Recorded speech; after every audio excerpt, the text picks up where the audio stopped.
Page 108, Sonatina. At the top of the page they talk about what they call a sonatina form. Okay, if that's what they want to call it, I'm not going to.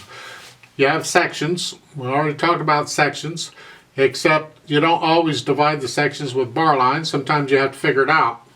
On sonatas and sonatinas, a lot of times you have to do that. Here they label them for you, so it's not so bad. Section A, you always start out with a section A. They use letters. We got enough numbers, right? Section A. At the first two lines, section A, and then on section B, the next two lines, it goes into a different musical melody thing, a different idea. Then you can see at the top of page 109, it goes back to section A. It's the same type of melody as the first at the beginning. And then the third line down back to section B, and then the next line they put on a coda, which is just a tail end, another idea to end the piece. And that's the form. I don't care to go into it more than that. I'm sure there's plenty of videos on YouTube that discuss musical forms, and you can get into them there. I want to talk about this piece though. It's got a lot of 16th notes in it. Shouldn't be a problem, I hope. If it is, please go back and do those videos again. Stick with them until you get these 16th notes, because it's really important you be able to do it. This is in C major. No sharps or flats except for the accidentals. And at the beginning, your hands are going to move all over. So just be aware of that, especially the right hand. The left hand's not too bad. It moves a little, not bad, but the right hand's all over. If you know your C major scale, this should be a doable, and actually if you can do the arpeggio, that would help too. But the C major scale, if you don't know the C major scale, I can't help you. But there's no substitute. You just got to know that scale. At the beginning of this, look at these first few notes. You have a C, an E, another C, and a G. All of those together is a chord. It's a one chord in second version, but it's a one chord. And then the next one, starting with the 2 16th notes at the end of the first measure, it's a C, G, here. It's a one chord in a different version. And then going on, the next 16th notes in the second measure is G, E. It's a one chord, this time in root position. That's all we did is this. And you'll see these patterns and you'll recognize that, oh, I know what this is. It makes reading so much easier, especially sight reading if you're going to sight read. Then in the third measure with the 16th notes, they're saying cross over to the here. Now this is common in piano and you'll get it a lot. So you need to be able to do it. But in this case it's unnecessary. You don't need to cross over. So I'm going to recommend in the second measure on the 2 C's, the 2 staccato eighth notes, finger those 1 2 rather than 1 1. That changes your hand position to here, and you're in position for the last 2 measures. You don't have to cross over. You're fine right there. You're just standing on a thumb. That's what I recommend. Then second line, you got to move up. It's between phrases. Just move up and move. Know where you are, know where you're going, and know which fingers are involved. And then we get these chords again. This chord, and then it goes to this chord, and this chord. For those couple of measures, that's all it is. And third measure, their fingering is fine. You got to put your thumb on that one C there, so you can get that chord.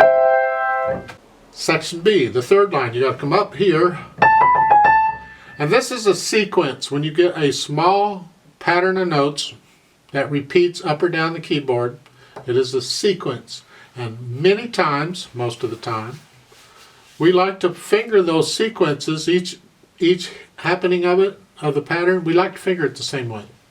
So here they're starting a third finger, and we're just going to stick with that fingering throughout.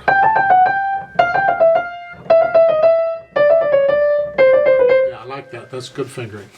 And then at the bottom, you have here, and now you just got to work out these notes. Reach up for the last measure to here. Top of page 109, reach up again.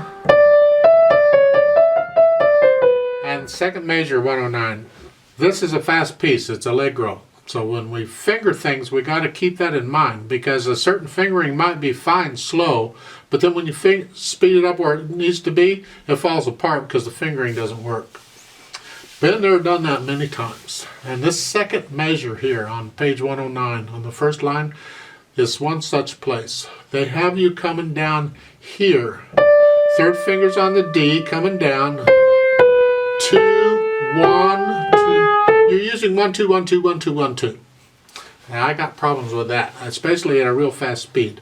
Now there are some pieces where you have no choice, but if you have a choice, let's do the choice. And we have a choice. We don't have to do that. So I'm suggesting the fingering for the second measure. You're starting out with 3 is fine, but rather than the 2, come over and put the third finger on it, and then 2, then 3, and then 1. And you're back in position. So it's here. It's a little, might seem a little strange for you at first, but you're not doing a 1, 2, 1, 2, 1, 2, 1, 2 thing. Just like you're going to do that. You can do that, I hope. And then you're going to go back up, put third finger on the G sharp, and then the thumb. That's all. Going on back to section A is the same stuff we just had on page 108, wherever the page is. Same fingering in the last 2 measures of this line on page 109. Same fingering as we did on the first line on page 108. The 2 C staccatos is 1, 2. And then you're going on with the same stuff, and then the third line, it's section B, is the same as the section B on 108. And then we get to the coda. Here's the fun part. Basically a C major scale, going up and down. So it's finger it like a C major scale.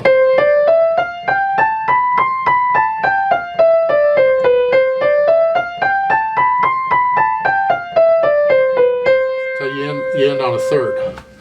And put a little natural accent on each beat. 1 E and a 2 E and a 1 E and a 2 E and 1 E and a 2 E and a 1 E and a 2 E and a 1 E and a 2 E and a. I'm exaggerating the accent, but if you would feel that, you'll play it, and that's the idea. The left hand to help out a little bit because it's got the 8th notes. Speaking of left hand, let's talk about it. At the beginning, not bad.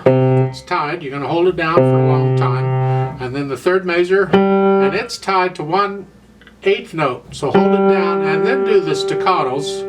And I recommend a 2, 1, 2 on the 8th note staccatos, 2, 1, 2.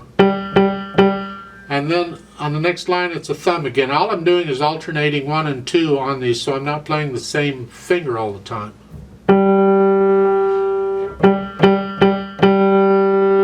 Second line, third measure is C. It's tied to 1/8 note, and then you go up. And I just do a nice light finger staccato. If you want to do a wrist, it's up to you, but I like. And then the third line. Underneath the left hand, they've written in the word legato. Legato means connected for piano. It means smooth, but we can't do smooth on piano, so forget that. Let's just do connected. Connect the notes. It's like it had a one great big long phrase line under it. Just connect it. No breaks in the left hand at all, because you got rests in the right hand. So the break is built into the music for the right hand, but keep that left hand smooth and connected all the way down till you get to the bottom, the last 2 measures of the page. Now on the last line, the left hand moves around a little bit because you're here. Now the last line, first measure, you're here. Bring the thumb up, the third finger. And you're here until you get to the top of page 109. You have a quarter rest, so you lift up and you can move down, back down where you need to go. And you're down there. And that's where you're staying pretty much. Not totally, but you get this pattern again over on page 109. Now, there's one little difference I want to point out here, and it's an important difference, but it'll get you if you're not watching for it. They trick you on these little things. Over at the bottom of page 108 on section B, you have this descending. Descending means going down. We have a descending sequence. I already talked about that. Well, you get down to the last line on that, and you have these notes. So you have a D and a C. That's important. Keep that in mind. Over on page 109, we have the same sequence, but when you get down to the last measure of that line, it's a D, and the next measure is a B, not a C. You got to skip it on it. You don't do the C. That's important. In the left hand, over on page 108 at the bottom, the two measures, we had an F, A, and then an F sharp. Well, keep that in mind. Go over to page 109. The third line, last measure, you have an F, but in the next measure it's a G. And it's not an F sharp. There's no F sharp there. It goes from F to G.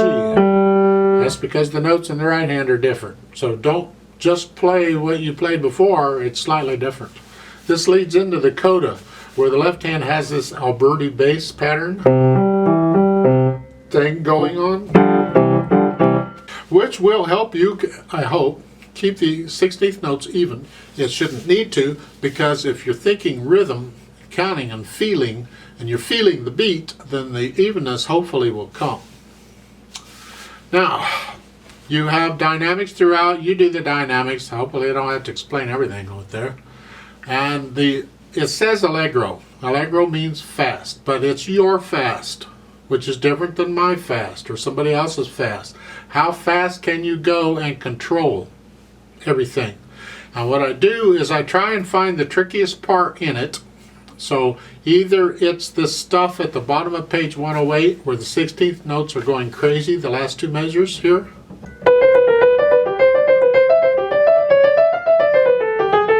That, or it's the coda where I'm doing the scale. I think the trickiest part is at the bottom of page 108 where I'm doing this stuff.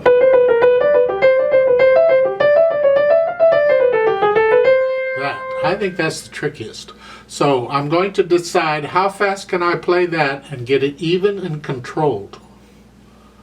And that is how fast you take the whole piece. That is your fast for this piece. Another piece might be a different fast. Yeah. So figure out how fast you can do this, control it, and that's how fast you start. That's your speed. What you don't do is speed up and slow down. What a lot of people do, and is a very common mistake, and it is a mistake, where they'll start here and they'll get the first of it, but then when they get down to the bottom of this part, they go, and they slow that way down. No, keep it all the same speed. Don't slow down and speed up like that. It doesn't say to slow down or anything. I mean, you're violating what the music is telling you to do here. It's not telling you to slow down or speed up or whatever. So keep it the same speed. Let's try this out really, really slow. You may want to play this with me one hand at a time for a while. Now I'm going to take it super slow, sort of. I put the metronome to beat eighth notes. So at the beginning of this, watch this. 1 and 2 and 1 and 2 and 1 and 2 and 1. We're going to that slow because the 16th notes are still going to move pretty good. So I'm going to give you 4 quarter note count in, and then we'll play this together. Good luck. Right hand starts here, left hand's here. Okay. 1 and 2 and ready and go E and 1 E